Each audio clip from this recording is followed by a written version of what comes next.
1절에서 2절까지 함께 봉독하겠습니다. 그가 나를 데리고 성전문에 이르시니 성전의 앞면이 동쪽을 향하였는데 그 문지방 밑에서 물이 나와 동쪽으로 흐르다가 성전 오른쪽 제단 남쪽으로 흘러내리더라. 그가 또 나를 데리고 북문으로 나가서 바깥길로 꺾여 동쪽을 향한 바깥문에 이르시기로 본즉 물이 그 오른쪽에서 서며 나오더라. 아멘. 에스겔 선지자가 성전의 환상을 볼 때에 그 절정이 오늘 47장에 나옵니다. 성전에서 그 동쪽 문에서 물이 서며 나오는데 그 물이 가는 곳마다 생명이 살아나는 일이 일어납니다. 그래서 물을 청량하니까 처음에 천척을 청량하니까 물이 발목에 오르고 그 다음 천척을 청량하니 무릎에 오르고 다시 천척을 청량하니 허리에 오르고 다시 천척을 청량하니 물이 너무 많아서 사람이 감당할 수 없는, 사람이 능히 건너지 못하는 큰 강이 되어 흐르는 것을 보게 됩니다. 이것을 에스겔에게 말씀하시면서 6절에 그가 내게 이르시되 인자야 내가 이것을 보았느냐 하시고 나를 인도하여 강가로 돌아가게 하시기로 내가 돌아가니 강 좌우편에 나무가 심이 많더라. 그가 내게 이르시되 이 물이 동쪽으로 향하여 흘러 아랍으로 내려가서 바다에 이르니 이 흘러내리는 물로 그 바다의 물이 살아나리라. 이 강물이 이르는 곳마다 번성하는 모든 생물이 살고 또 고기가 심히 마르니 이 물이 흘러 들어감으로 바닷물이 되살아나겠고 이 강이 이르는 각지의 모든 것이 살 것이며 또 이 강가에서 어부가 살 것이니 엔게디에서부터 에네글라임까지 그물 치는 곳이 될 것이라.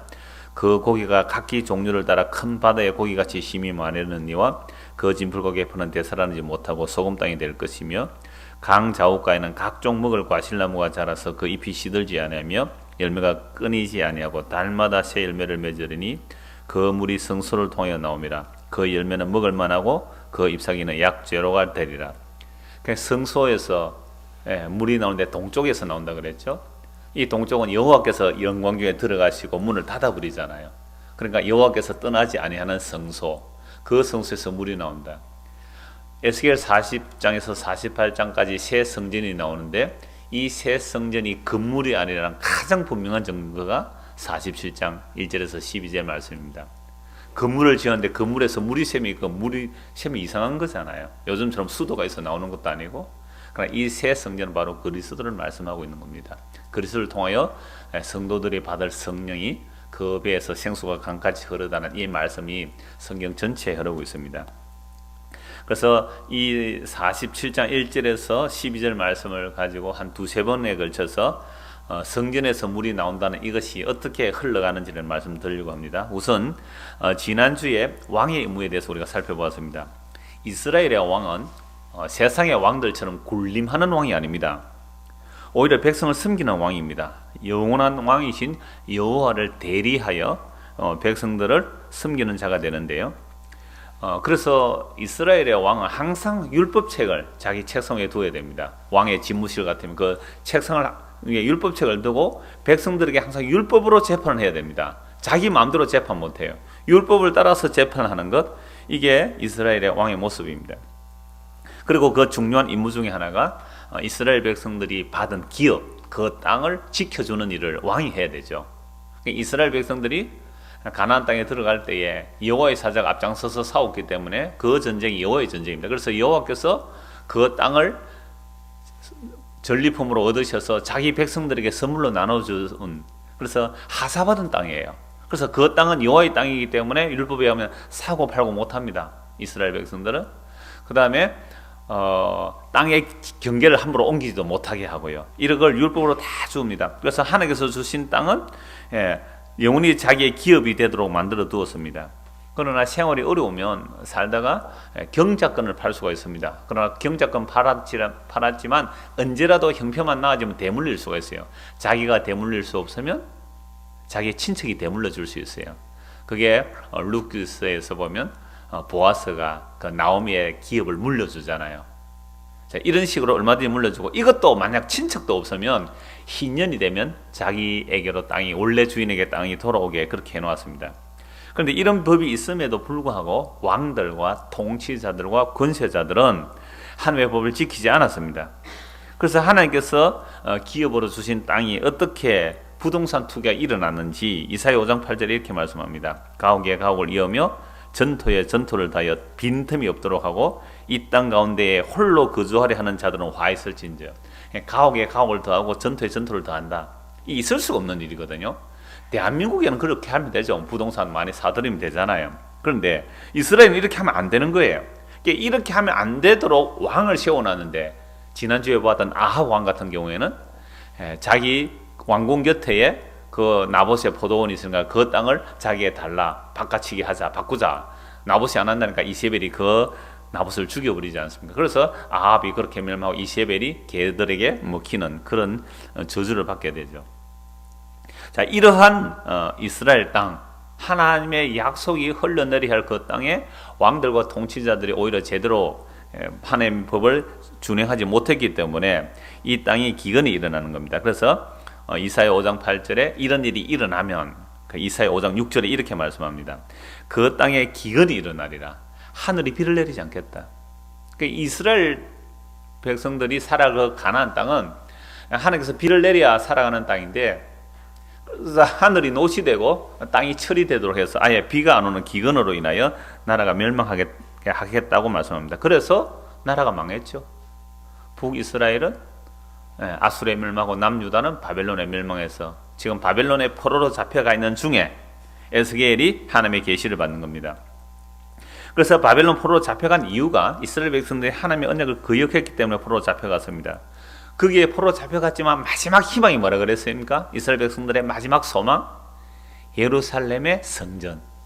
그래서 예루살렘 성만 건전하고 그 성 안에 예루살렘 성전만 보존이 된다면 언젠가는 하나님께서 자기들을 회복시켜 주실 것을 기대했는데, 그 마지막 소망, 그 예루살렘 성이 파괴되면서 예루살렘 성전마저 파괴되어 버렸습니다. 완전히 희망이 다 사라진 거죠. 하나님께서 물론 그렇게 만드셨죠. 그들의 범죄로 그들의 기대마저 완전히 절망해 버렸습니다. 이때 에스겔을 통하여 새로운 성전의 환상을 보여줍니다. 그 새로운 성전의 환상은 에스겔 40장에서 48장까지 나오는데 땅이 구역 정리가 확 되죠. 제가 2주 전에 본 대로 구역 정리가 다 됩니다. 그래서 제일 이스라엘 땅 가운데에 성소가 세워지고, 그 성소 좌우 25,000 적시에서 성소가 세워지고, 그 밑에는 레이지파, 그 다음에 제사장, 그 다음에 레이지파, 바로 그 옆으로는 경계선과 왕의 땅을 주어서, 그리고 밑으로 6지파, 위로 6지파, 12지파가 완벽하게 땅을 차지하는 그것을 보여주죠. 완전한 기업을 차지한다는 겁니다. 내 기업이 너의 기업에 넘어가지 않고 내 기업이 빼앗기지 않는 하나님 주신 기업을 차지하게 되고, 그 다음에 왕이 그 역할을 해야 되죠. 그렇게 하고 제사제도가 완벽하게 갖춰지고 성전이 완벽하게 갖춰졌을 때에 그 성소에서 뭐가 흘러나오는 거죠? 생수가 흘러나오는, 물이 나오는 거예요. 성전에서 물이 나온단 말이죠. 자, 이렇게 성전에서 물이 나오는 이 이야기를 우리는 창세기로부터 요한계시록까지 전체를 살펴봐야 됩니다. 그래서 이런 큰 이야기를 대하 드라마라 그러죠. 우리나라 소설도 대하 소설들이 많잖아요. 대하 소설을 드라마로 만들면 대하 드라마가 되죠. 우리나라의 대표적인 대하 소설이 박경리 씨의 토지죠. 이 사람이 토지 소설을 집필해서 탈고하기까지 26년 걸렸습니다. 소설 하나 쓰는데 26년 걸렸다니까요. 그리고 그 소설의 그 공간적인 시간과 공간의 배경은 1980 몇 년도에서 1890 몇 년에서 1845년까지니까, 그러니까 해방까지, 우리나라 광복절까지 약 45, 6년 기간을 저 하동 평사리에서 시작해서 5대째 대지주 집안 에서 최참반댁에서 시작해서 저 연변까지 연결되는 굉장히 대하 드라마거든요. 그래서 제가 작년에 연변에 갔을 때 그 일송정 봤습니다. 차 타고 가면서 가니까 일송정 가까이 가니까 공사한다고 차가 못 올라가는데 저 산꼭대기에 소나무 하나가 탁 서 있더라. 일송정. 일송정 푸른 솔 하는 그 노래 있잖아요.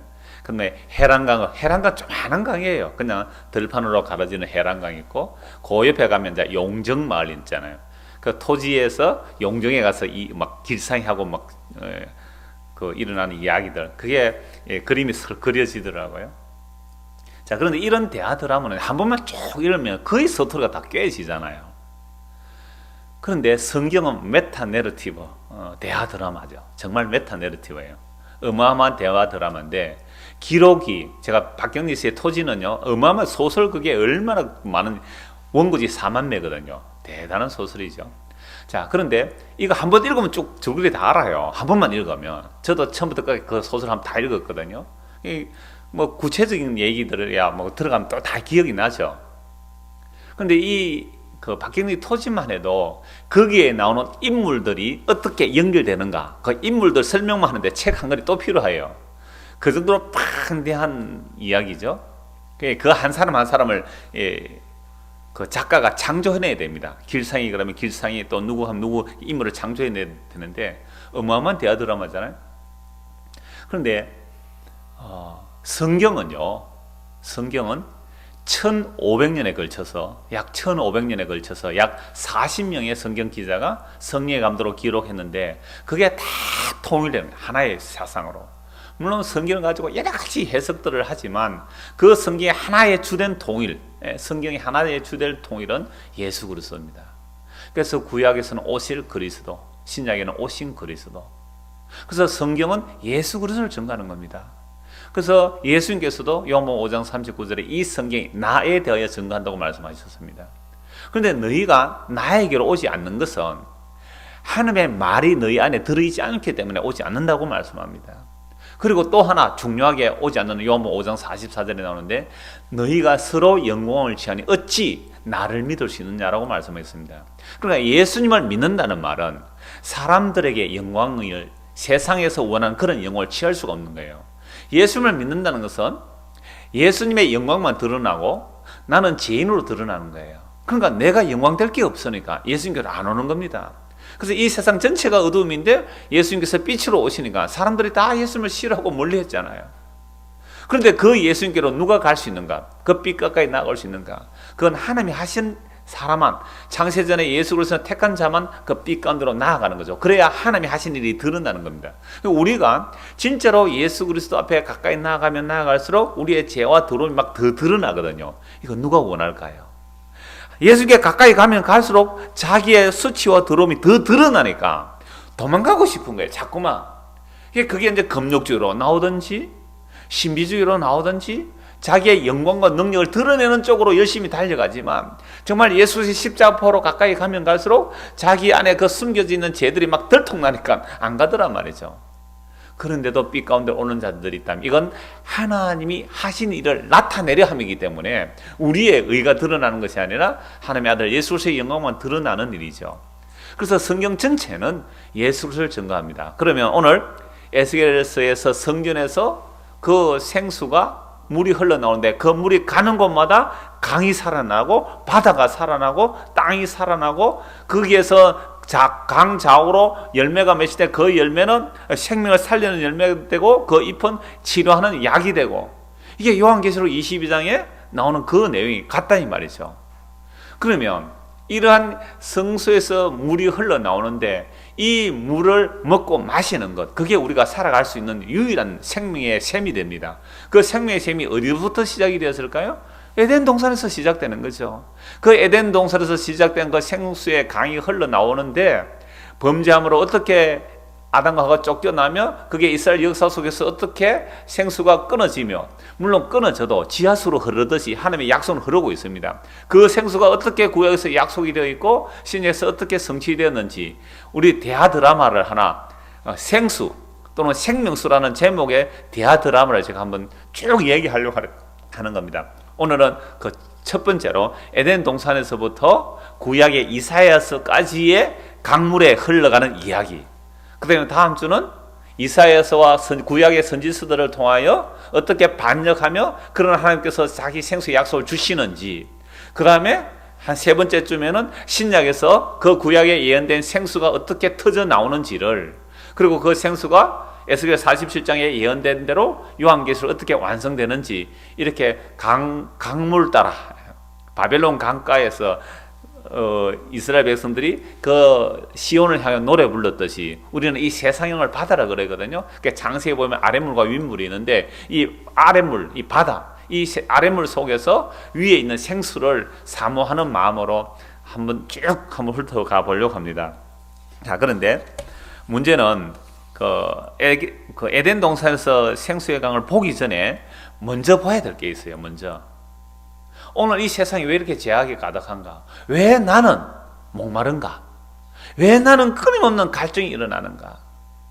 마치 저 음란한 고멜과 같이, 마치 저 사마리아 우물가의 그 여인처럼 남편 5을 갈아치우고, 물론 그 해석은 여러 가지입니다만은 그 6번째 남편하고도 목말랐어. 물길로 오는 그 여인에게 생수를 주신 그 예수님을 만났을 때 물동이를 버려두고 내가 메시아를 만났다고 뛰어간 그 사마리아 여인처럼 오늘 우리가 진짜 예수님을 만났다면 더 이상 이 세상에 대한 목마름은 사라져야 되는데 왜 아직 목말라하고 있는가? 그 이유가 무엇일까? 예레미야 2장 13절 한번 보겠습니다. 예레미야 구약 예레미야 2장 13절. 제가 종종 인용하는 말씀입니다. 같이 한번 읽겠습니다. 내 백성이 2가지 악을 행하였나니 곧 그들이 생수에 거는 데는 나를 버린 것과 스스로 웅덩이를 판 것인데 그것은 그 물을 가두지 못할 터진 웅덩이들이다. 자, 이스라엘 백성이 2가지 죄를 지었다고 예레미야 선지자가 책망합니다. 그 2가지 악이 뭐냐면, 첫째는 생수의 근원을 버렸다. 생수의 근원을 버렸기 때문에 이제 뭘 해야 되죠? 스스로 웅덩이를 파야 되는 겁니다. 그 이스라엘의 그 땅에 물을 어떻게 저축하느냐 하면요, 웅덩이를 파더라고요. 제가 대한성서공에서 CD가 나오는데 이스라엘의 환경, 문화 그런 것에 대해서 쭉 시리즈로 나온 것을 보니까 웅덩이를 파는 거예요. 큰 웅덩이를 파가지고 그게 땅을 굉장히 단단히 다지는 겁니다. 물이 안 새 나가도록. 그리고 그늘진 곳에 웅덩이를 파서 다지고 비가 올 때는 거기에 물을 모아두는 겁니다. 그게 웅덩이에요. 그러니까 이 웅덩이에 물을 모아놔야 비가 안 올 때 그 웅덩이에 물을 마실 수 있거든요. 근데 이 웅덩이를 팠는데 이 웅덩이가 어떤 웅덩이라고요? 터진 웅덩이. 터진 웅덩이니까 물 고아놨는데 물이 빠져버린 거예요. 이게 2가지 악. 생수의 근원을 버렸기 때문에 할 수 없이 자기 스스로 자기를 살리기 위해서 웅덩이를 파는 일. 이게 오늘 인간을 그대로 보여주고 있습니다. 생명의 근원이신 하나님에게서 떠난 인생들이 자기가 자기를 살리기 위해서 애써서 노력하는 이 이야기를 예레미야 2장 14절 한 절이 딱 다 말하고 있습니다. 온 세상에 이 70억이나 되는 인구들이 왜 이렇게 힘들고 어렵게 살아가는가? 딱 한 가지예요. 뭐라고요? 생명의 근원인 하나님을 버린 거잖아요. 그러니까 우리가 스스로 자기가 자기를 살리기 위해서 웅덩이를 파야 되는 겁니다. 자기가 자기를 살려야 되잖아요. 이게 비극의 시작입니다. 전쟁의 시작이고 이웃과 이웃이 싸우는 시작이 되는 겁니다. 이 세상의 모든 문제는 생수의 근원을 버린 데서 시작된 거잖아요. 에덴 동산에서 생수가 나오는 그 에덴 동산에서 부족함이 없었습니다. 인간이 눈 뜨고 보니까, 만들어서 보니까 하나님께서 6일 동안 다 만들어 놓고 6일째 끝에 만들었잖아요. 그래서 인간이 만들어지고 그 다음날이 무슨 날이죠? 안식일이었어요. 그러니까 인간은 원래 절대적으로 하나님을 의존해서 살아가야 하는 인생, 하나님이 다 만들어 놓고 그 다 만들어 놓은 그 안식, 그 하나님의 안식 속에 들어가서 살아야 그 인간이 서야 있을 자리예요. 하나님의 안식 속에 들어가야 될 인생이 그 안식을 거절하고 뛰쳐나온 겁니다. 그게 하나님처럼 되고자 하는 그 사탄의 유혹에 넘어가서 선악과 따먹어서 에덴에 쫓겨났잖아요. 그럼 생수의 근원에 못 들어가도록. 그럼 생수가 에덴 동산 창세기 2장에 보면 그 강물이 에덴 동산에서 흘러나, 한 줄기예요. 한 줄기 나와서 에덴 동산을 적시고 네 방향으로 흘러가거든요. 그게 디그리스 유프라테스 강의 흔적이고 나머지 2강은 없습니다. 사라져 버렸습니다. 그러니까 에덴 동산에서 흘러나온 이 강들이 사방으로 퍼져나간다는 것은 이 네 방향의 동서남북을 말하거든요. 전 세상으로 다 퍼져나가는 거죠. 그러니까 생명의 근원이 뭔지를 보여주기 위한 것입니다. 자, 그런데 그 생수의 근원을 버렸기 때문에 오늘 우리에게 개인적으로 작게 일어나는 문제 있잖아요. 싸움, 경쟁, 시기. 그 다음에 속여서라도 빼앗아야 되는 거, 이웃과 이웃, 나라와 나라, 전쟁하는 이 모든 것들은 예레미야 2장 13절로 다 해석이 되는 겁니다. 아, 생수의 근원을 버렸구나. 그러니 내가 나를 살려야 되니까 남을 죽이고 내가 살아야 되겠다는 겁니다. 이게 온 세상에 가득 퍼져 있는 오늘의 현실이란 말이죠. 그 다음에 예레미야 17장 13절입니다. 예레미야 17장 13절.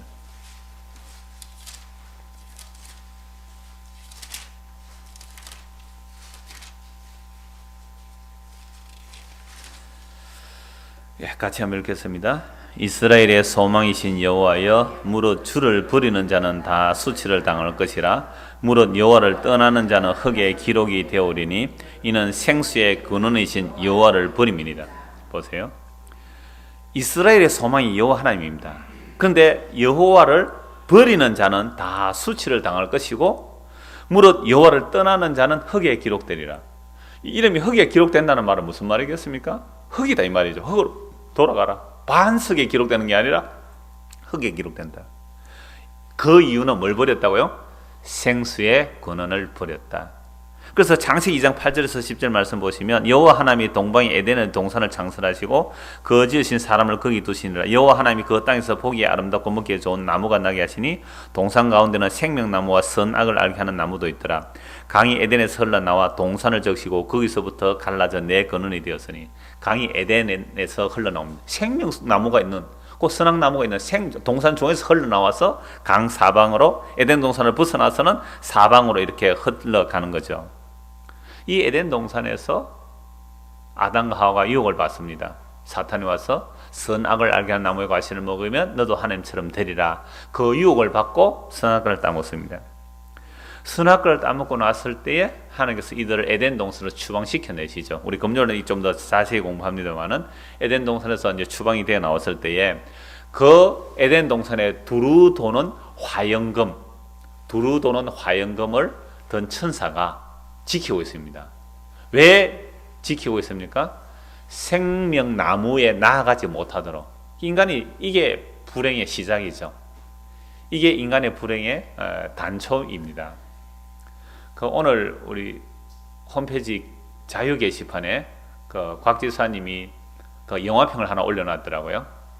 그 아담과 뭐 에덴의 미래 이렇게 가로를 해놓고 뭐 업다운 영화 설비 봤는데 제목을 잊어버려. 업다운인가 무슨 맞아요. 업다운. 예, 그 영화인데 남자 주인공 이름이 아담이고 여자 주인공이 뭐 에덴이고, 그래서 위에 세계와 아래 세계가 있는데 위에 세계는 아주 그 뭐 신적인 사람들이고 아래 세계는 아주 하층의 사람들인데 이 중간에는 함부로 못 들어가는 그런 영화가 나왔었대요. 몇 달 전에.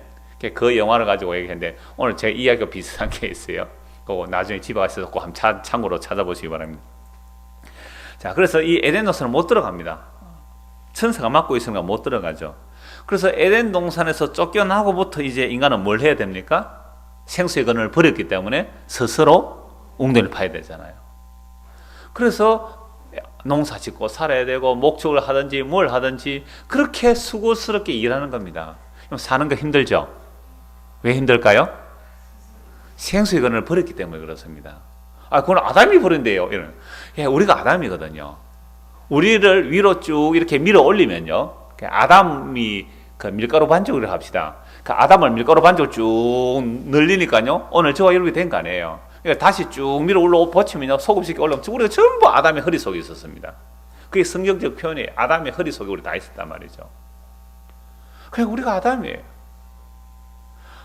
사는 게 이렇게 힘든 이유는요, 아주 간단합니다. 뭐 대통령이 정치를 잘못해서도 아니고, 물론 잘못하고 좀 더 힘들겠지만 이렇고 저렇고 문제가 아니라 우리가 사는 게 힘든 이유는, 그러면 세상에서 돈 많이 벌고 부자는 힘 안 들까요? 사는 게? 부자에게 가서 한번 물어보십시오. 도대체 괴로워 죽겠대요. 돈 쓸 데가 없어가지고. 얼마나 괴롭겠습니까 그게.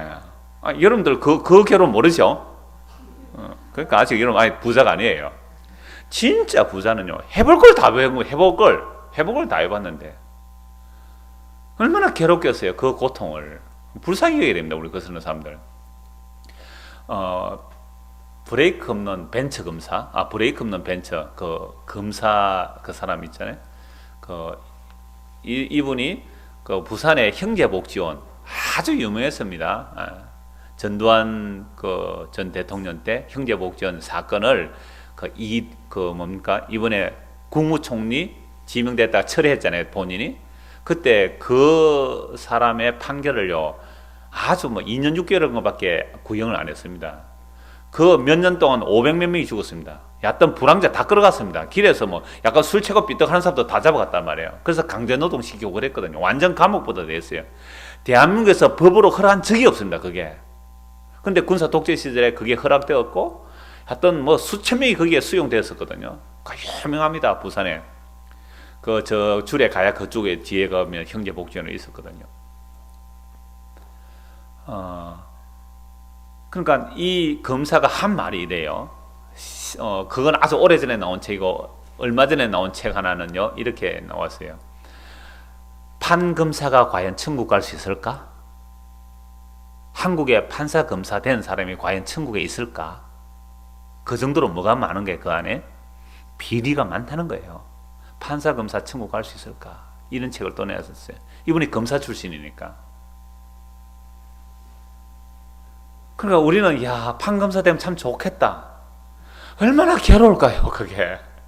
천국도 못 갈 자리에 가는 거 아닙니까? 그러니까 여러분, 우리가 부러워한 그 사람들이나 또 우리보다 더 힘들고 어렵게 사는 사람들이나 우리가 이렇게 고통하며 탄식하며 살아가는 이유는 딱 한 가지예요. 우리가 절대적으로 하나님께 의존되어 있어야 할 사람들이, 하나님께서 주어지는 것을 값없이 받아야 할 자들이 그 하나님의 은혜를 거절하고 그 하나님의 사랑을 거절하고 내가 스스로 하나님 되겠다고 뛰쳐나온 것, 이걸 요즘 말로 하면 집 나가면 개고생이라는 겁니다. 하나님의 집에서 떠난 인생들, 하나님의 집에서 떠난 인생들이, 그래서 온갖 재앙들이 다 쏟아지고 사는 거, 너무 간단합니다. 힘들고 고통스럽고 하는 모든 것들이 생수의 근을 버렸고 스스로 웅덩이를 팠는데 그 웅덩이가 나를 못 지켜주더라, 이 말입니다. 여러분들은 무슨 웅덩이 파고 삽니까? 여러분들은 무슨 웅덩이를 파놨느냐 말이에요. 그게 나를 못 살려주더라, 이 말입니다. 그래서 인생이 스스로 웅덩이를 파든지 또 물을 확보해야 되니까, 그래서 문명 발상지는 항상 강가가 되죠. 4대 문명 발상지가 전부 강가 아닙니까? 어제 우리 서집사님이 문자가 왔어요. 10시였죠, 그때가? 목사님 EBS를 보십시오. 그래서 그때 마침 제가 집에 막 들어간 시간이 돼서 EBS를 트니까 바빌론에 대해서 나오더라고요. 바빌론 대제국이었거든요. 그 바벨론 제국이 어떻게, 그게 느부갓네살 왕 이야기가 나옵니다. 느부갓네살 왕 때에 이스라엘 백성들이 바벨론 포로 잡혀가는 겁니다. 그 느부갓네살 2세인데 물론 그 사람은 느부갓네살 왕 때에 이스라엘 백성들이 어떻게 그 역사적인 과정을 쭉 하면서 바벨탑 얘기도 쭉 나오는데, 그 바벨탑은 장세기에 나오는 바벨탑과 연결시킬 수 있을지는 제가 아직 확인을 안 해봤는데, 저는 그것은 아마 고대의 바벨탑을 다시 복원시키려고 한 건 아닐까 그렇게 생각이 들어요. 느부갓네살 왕 때의 바벨탑과 장세기 바벨탑 시간적인 관계가 상당히 많이 있기 때문에 그러기도 합니다. 어쨌든 그 바벨론의 그 문명이라서 대단했거든요. 그 강이 흘러가면 토지는 비옥하게 됩니다. 그 비옥한 토지에서 거대한 성을 쌓고 문명을 건설하지 않습니까? 근데 결국에는 나중에 무너지지만, 그 바벨론에요, 그 고대의 유적들이 모래바람에 모래가 20m 쌓여버렸습니다. 완전히. 그래서 이걸 대단한 고고학자들이 독일이라든지 영국이라든지 프랑스라든지 이런 사람들이 결국 발굴해냈죠.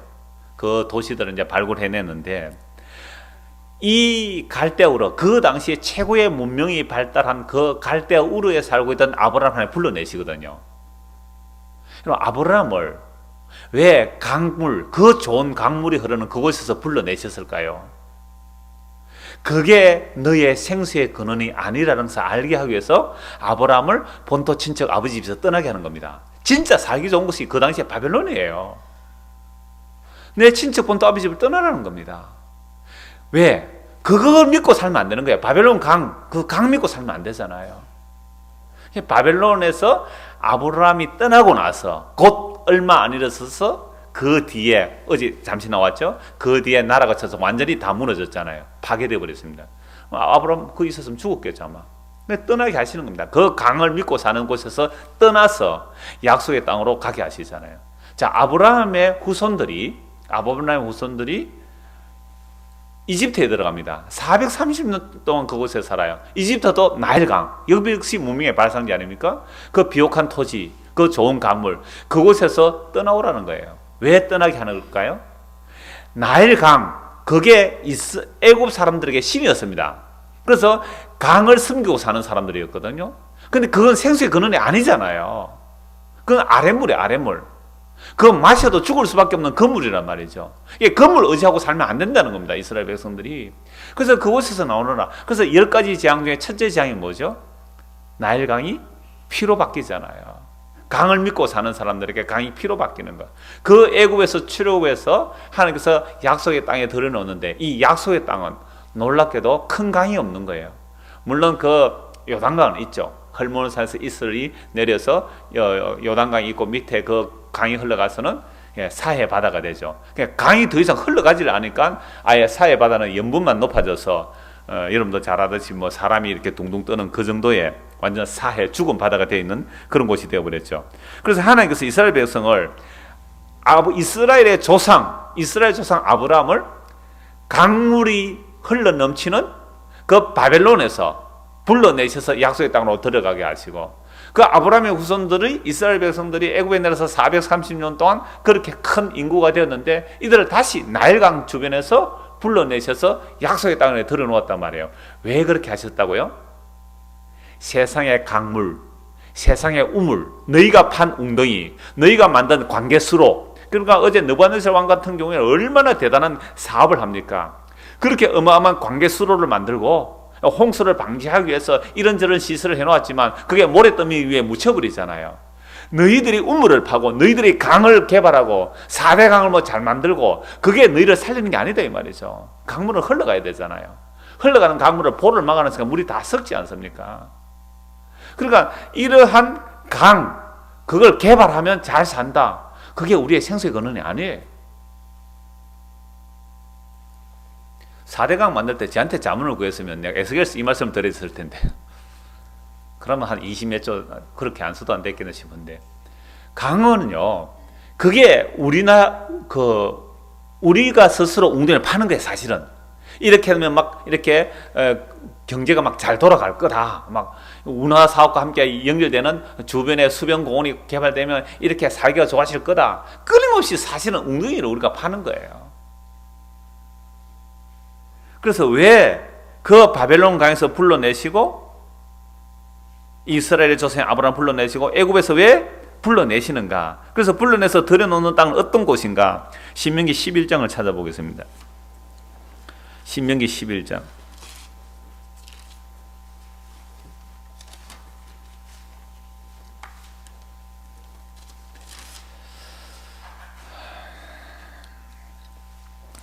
(8) 절부터 제가 한 절씩 읽어드리겠습니다. 그러므로 너희는 내가 오늘 너희에게 명하는 모든 명령을 지키라.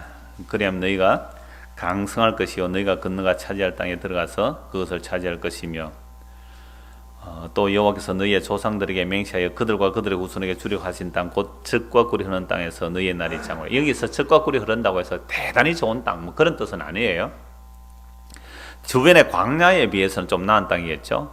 자, 네가 들어가 차지하려는 땅은 네가 나온 애굽 땅과 같이 아니하니. 자, 거기서는 애굽이죠. 애굽에서는 너희가 파종한 후에 발로 물대기를 채소밭에 댄 것 같이 하였거든요. 그러니까 애굽에는 나일강이 늘 흐르니까 인공적으로 수로를 만들고 물을 발로 수차만 돌려서 끌어올리면 얼마든지 농사 지을 수 있는 땅이라 이 말입니다. 애굽이 그런 땅이잖아요. 그런데 그런 애굽에서 끄집어내셔서 약속의 땅에 들어놓는데 약속의 땅은 어떤 곳이냐 하니까 너희가 건너가서 차지할 땅은 산과 골짜기가 있어 하늘에서 내리는 비를 흡수하는 땅이에요. 비가 내리면 이스라엘 땅은 와디라 해서 갑자기 골짜기가 생긴답니다. 물이 와르르 흘러가고 비 그치면 마사토처럼 돼 있는 땅이죠. 비 그치면 물이 없어요. 마치 저 제주도 같죠. 제주도. 와르르 비 오면 와르르 꼬짝이 내리다가 좀 있으면 다 땅으로 스며들어 비를 흡수하는 땅입니다. 자, 그렇지만 내 하나님 여호와께서 돌봐주시는 땅이다. 연초부터 연말까지 내 하나님 여호와의 눈이 항상 거기 있으리니 내가 오늘 너에게 명하는 내 명령을 너희가 만일 청종하고 너희 하나님 여호와를 사랑하여 마음을 다하고 뜻을 다해 섬기면 여호와께서 너희의 땅에 이른 비 늦은 비를 적당한 때에 내리시리니 너희가 곡식과 포도주와 기름을 얻을 것이요. 자, 이게 무슨 말씀이냐면 나일강에서 불러내신 이스라엘 백성들이 들어가서 사는 땅, 가나안 땅. 그 이스라엘의 조상인 아브라함이 바벨론 강가에서 불러내셔서 들어갈 땅은 강물이 없는 땅이다 이 말이죠. 그러면 강이 어디서 오는 겁니까? 물이 어디서 오는 거예요? 위에서 오는 거, 위에서 오는 거. 그럼 바닷물이 정발되면 그것이 공중으로 올라갔다가 비로 내리잖아요. 바닷물은 마시면 못 먹습니다. 이게 반드시 정발돼서 위로 올라가서 내려와야 그 빗물은 마실 수가 있잖아요. 그럼 이스라엘 땅은요, 물론 요단강이 흐릅니다만은 그 강 말고 이스라엘 전체에 큰 강이 없다 이 말이에요. 그럼 무엇으로 살아가야 되는가? 위에서 오는 비, 아랫물로 사는 것이 아니라 위에서 오는 물로 살아가야 되는 거죠. 하늘에서 내리는 비로 살아가야 되는 겁니다. 그래서 하나님께서 이른 비와 늦은 비, 곡식을 뿌릴 때와 곡식을 거둘 때, 그게 다 때를 따라 비를 내려주셔야 농사가 되는, 시골에 가면 산에 논인데 그걸 천수답이라 그래요. 하늘을 바라보는 논이다 이 말이죠. 비 안 오면 농사 못 짓는 그런 땅. 그러니까 약속의 땅이 그런 땅이에요. 이게 뭐 살기 좋은 땅이에요? 그러니까 하늘에, 만약 이스라엘 백성들이 하나님의 말씀을 거역하고 범죄하면 갑자기 하늘에서 뭐가 안 내려옵니까? 비가 안 와요. 그럼 이스라엘 백성들은 애굽에 살 때는 어떻게 하면 되죠? 강물에 가서 물 퍼올리면 되는 겁니다. 바벨론에서도 강물에서 물 퍼올리면 돼요. 그런데 이스라엘은 물 퍼올릴 데가 없는 겁니다. 이게 하나님께서 너희가 생수의 근원이 나를 버린 것이 무엇인지를 알게 하시고, 그리고 생수의 근원이 내가 너희에게 물을 주어야 살 수 있다는 것을 이스라엘 역사 전체를 통하여 보여주시는 겁니다. 자, 그렇다면 착 알아듣고 우리가 생수의 근원을 버렸습니다. 우리가 스스로 웅덩이를 팠습니다. 이건 우리를 살리지 못합니다. 하나님의 은혜가 아니면 못 삽니다. 라고 이스라엘 백성이 그렇게 나아갔나요? 아니더란 말이죠. 끊임없이 다른 웅덩이를 파고 있더라 이 말입니다. 그게 이사야 8장 보기 전에요. 이스라엘 백성들이 출애굽에서 가나안 땅까지 들어가면서도 또 물에 대한 큰 사건 두 가지 경험하는데, 하나는 출애굽 15장에 보면요, 홍해를 건너서 수르 광야로 3일 길을 들어갔습니다. 조금 전에 홍해 바다를 건넜는데 3일 만에 물이 없는 곳에 갔어요. 막 물이 없어서 목말라 할 때 갑자기 물을 발견했습니다. 근데 그 물이 서서 마시지 못하는 물이었어요. 그게 무슨 우물이었어요? 마라는 말은 서다는 뜻이거든요.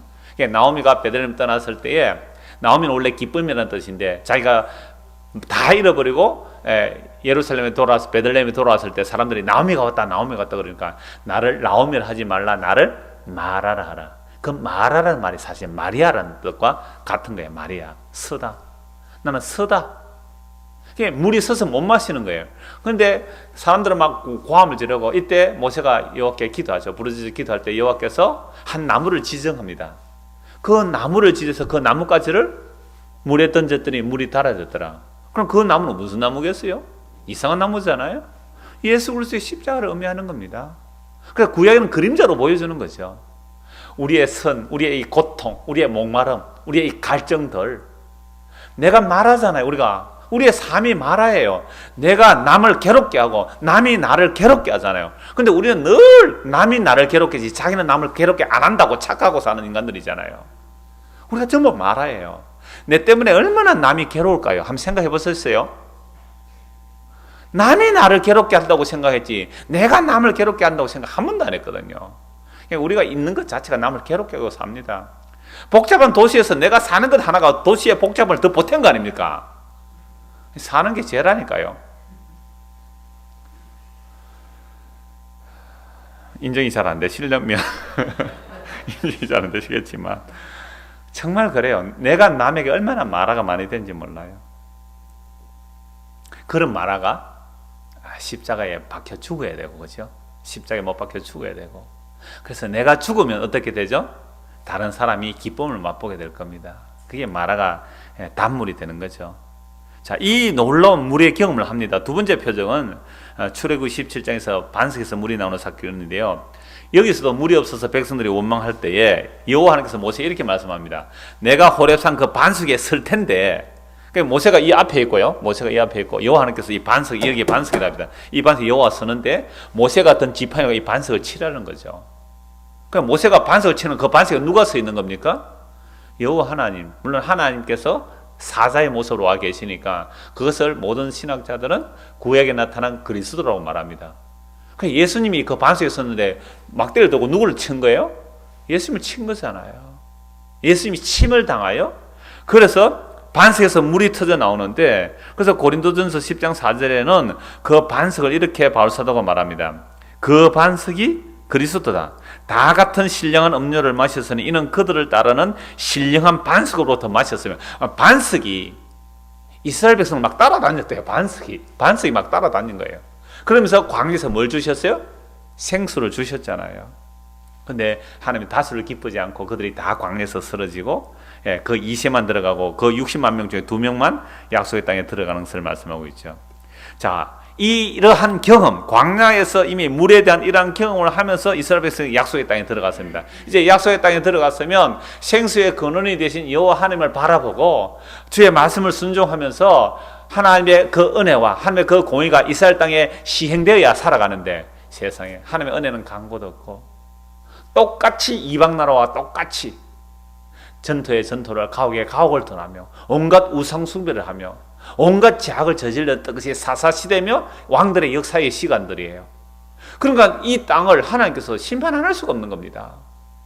그래, 내가 너희를 바벨론 강가에서 나일강에서 끌어올린 이유는 그런 세상의 아래 물 속에서 사는 것이 아니라 너희는 위에 물을 해서 위로부터 오는 물을 먹고 살아야 될 그런 사람이라는 것을 보여주어도 그들은 순종하지 못했습니다. 이사야 8장을 한번 찾아보겠습니다. 이사야 8장입니다.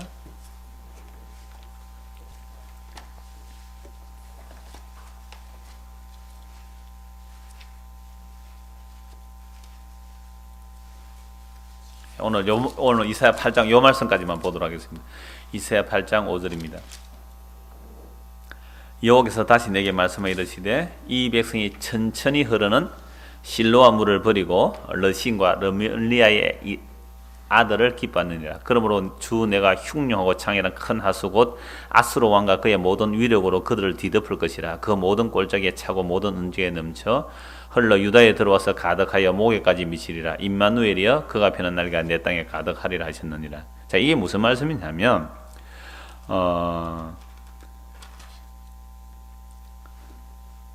아수르 왕이 쳐들어오는데, 왜 아수르 왕이 쳐들어오느냐 하면 이스라엘 백성들이 뭘 버리느냐 하면요, 이스라엘 백성이 뭘 버리느냐, 6절에 보십시오. 이 백성이 천천히 흐르는 실로아 물을 버리고 르신과 르말리아의 아들을 기뻐한다. 이 뭔 말이냐면, 이 실로아라는 것은요, 실로암 연못으로 공급되는 조그만 수로인데요, 그 예루살렘으로 흘러들어오는 이 조그만 실로암, 그 실로아의 물이 있는데, 이 실로아는 그 예루살렘에 흘러오는 조그만 식수원이에요. 자, 이 물을요, 히스기야 때에 예루살렘 성 안으로 바위굴을 파고 지하수를 파가지고 물을 연결시킵니다. 적이 쳐들어와도, 적이 쳐들어오면 제일 먼저 성 안에 뭐가 못 들어가도록 하겠어요? 물이 못 들어가도록. 물이 못 들어가도록 막아버리잖아요. 그럼 성 안에서 물이 없으면 죽죠. 항복할 수밖에 없지 않습니까? 그래서 히스기야 왕 때에 완전히 바위 수를 파서 이거 고가국적으로 다 발굴됐습니다. 그 실로암 연못 그 바위 굴이 그만 뭐 그렇게 바위를 파서 완전 동굴을 만들어 가지고 그 물이 흐르도록 해서 물을 저축하는 것이 실로암 연못. 예수님께서 소경에게 진흙을 바르시고 실로암 가서 씻으란 그 실로암물. 그 실로암물은 아주 쫄쫄쫄쫄쫄 흐르는 이런 물이죠. 그래서 이걸 이제 바위굴로 해서 적이 쳐들어와도 그 생수를, 물의 근원을 찾지 못하도록 아예 숨겨버렸죠. 예루살렘 성 안에 들어오도록. 근데 이 물을 사람들이 뭐 했다는 거죠? 이스라엘 사람들이 요 전체는 실로암 물을 버렸다. 생수의 근원은 언제나 이렇게 보잘것없어 보이는 겁니다. 힘이 없어 보이고 약해 보이고, 그래서 그걸 버리고 르신과 르말리아의 아들, 즉 북이스라엘과 다른 왕국의 왕들이 연합한 그것을 오히려 기뻐했다면 그들의 힘을 원한 거죠. 자, 그래서 생수의 근원을 버렸다는 말과 같은 의미예요. 예루살렘의 그 수원의 근원, 조그마한 그런 그 강물보다 더 다른 힘을 원하니까 이렇게 말합니다. 그래, 생수의 근원을 버리듯이 너희가 그 예루살렘의 조그마한 실로아를 버렸으니까 어떻게 하시느냐 하니까 7절입니다. 그러므로 주 내가 흉흉하고 창이나 큰 하수 곧 아수르 왕과 그의 모든 위력으로 그들을 뒤덮을 것이라. 아수르 왕이 어디서 살았습니까? 바벨론 강이거든요. 유프라테스 티그리스 강 그 지역이 고대에는 아수르가 제국이 정복하고 그 뒤에 아수르 다음에 바벨론이 지배하거든요. 그러니까 그 바벨론에 흐르는 그 큰 강, 거대한 강, 그걸 늘 그리워한 거예요. 이스라엘 백성들이 애굽에서 나왔단 말이에요. 물이 없으니까 늘 뭘 그리워했어요? 애굽의 물을 그리워하고, 바벨론에서 빠져나왔으니까 옛날 그 바벨론의 그 물을 그리워하는 겁니다. 이게 생수의 근원을 버린 인간들의 모습이에요. 예수를 믿는다면서 좁으면 좁은 길로 가는 그 조그마한 실로아 길 같은 그런 신락 같은 그런 생명의 길을 찾아가는 게 아니라 애굽의 창이라게 흐르는 그 강물을 원하고 아수르의 창이라 흐르는 그 강물을 원하는 겁니다. 그래서 하나님께서 그래 좋다, 내가 그 강물을 너에게 흘려보낼마 라고 해서 진짜 강물을 보낸 것이 아니라 애굽의 거대한 세력이 완전히 이스라엘을 덮어버리는 겁니다. 이게 아수르가 쳐들어와서 북이스라엘은 완전히 멸망하고 유대조차도 아수르에서 얼마나 많은 환란을 당했는지 모릅니다. 나중에 아수르가 멸망하고 바벨론 제국이 일어났을 때 그 바벨론의 거대한 광물이 예루살렘을 아예 바벨론으로 물에 태워가지고, 그래서 바벨론 뭐라 그래? 유수. 바벨론으로 흘러가 버린 겁니다. 거대한 강물이 와서, 물론 강물이 온 거 아니잖아요. 바벨론 군대가 이스라엘 백성들을 완전히 바벨론으로 흘러가 버린 바벨론 유수. 그러니까 이스라엘 백성이 생수의 근원을 버렸다는 모습이 이 땅에서 어떻게 살아가는지 이스라엘 역사를 통해 보여주는 거죠. 자, 그렇다면 오늘 저와 여러분이 교회로 부름을 받았습니다. 그럼 교회로 부름을 받았다면 무엇을 바라보고 가야 돼요? 그 사람들이 외면하는 별 볼일 없는 그 십자가라는 그 좁으면 좁은 길, 그 생명수의 그 길을 원해서 가는 게 아니라 뭘 원한다고요? 바벨론의 창이라 흐르는 그 강물, 나일강에 흐르는 그 강물을 달라고 그렇게 원하잖아요. 그래서 하나님께서 허락하십니다. 교회에 무슨 물이 흘러듭니까? 세상이라는 애굽의 물이, 세상이라는 바벨론 물이 왁 몰고 들어와서 바벨론에 사로잡힌 교회가 되어버렸습니다. 바벨론에 사로잡힌 교회가 되어버렸어요. 교회가 세상이지 않습니까? 그러니까 오늘 저와 여러분 무엇을 기도해야 될지 이해가 되시죠? 주여, 우리가 생수의 근원을 버렸나이다. 세상에 나일강을 원했고 바벨론 강을 원했습니다. 우리의 조상, 미래의 조상 아브라함은 그 바벨론에서 떠나갔는데, 본토지지 아버지 떠나갔는데 세상의 물결에 휩싸여 버렸다면 이 교회가 지금 심판의 자리란 말이죠.